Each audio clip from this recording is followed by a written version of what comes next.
Kilometre के इलाके में सुरंग 500 किलोमीटर की बना दी है।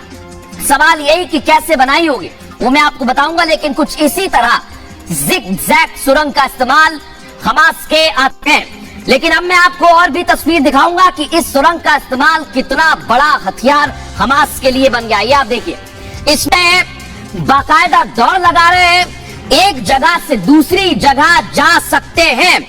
और सबसे बड़ी और अहम बात यही है कि यहाँ हमास के ने अपना ठिकाना तो बनाया ही है, लेकिन इसी सुरंग में रॉकेट भी है, ये छिपते भी हैं हमला करने के बाद।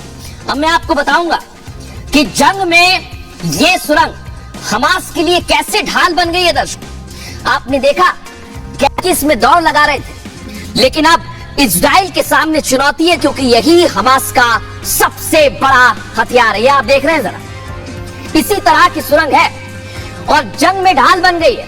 गाजा में जमीन के अंदर सुरंग का बड़ा जाल बिछा हुआ है।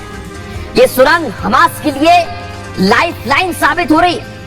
ये पूरे गाजा में फैल चुकी है और दर्जनों जगह पर खुलती है। इतना ही नहीं, दावा तो यह कि सुरंग का कुछ हिस्सा मिस्र से जुड़ा हुआ है और कुछ हिस्सा भूमध्य सागर से जुड़ा हुआ है। और सुरंग की दीवारें सीमेंट से बनाई गई है। क्यों?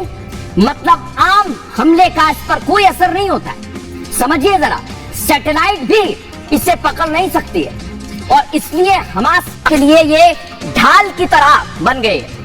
इजराइल पर हमले के बाद ही छिपे हुए हमास के बड़ी संख्या में बंधकों को यहीं पर रखने का दावा है और इन सुरंगों के अंदर पर्याप्त रोशनी है। सुरंग के अंदर खाने पीने की पूरी व्यवस्था है। सोचिए जरा, हथियार और गोला बारूद छिपाने की जगह जो मैंने आपको दिखाया, लंबे समय तक रहा जा सकता है, पूरे इंतजाम। मतलब जमीन के नीचे हमास बेहद सुरक्षित है और एक शहर बसा लिया है। आप समझिए जरा, इसी तरह से इस सुरंग का इस्तेमाल किया जा रहा है।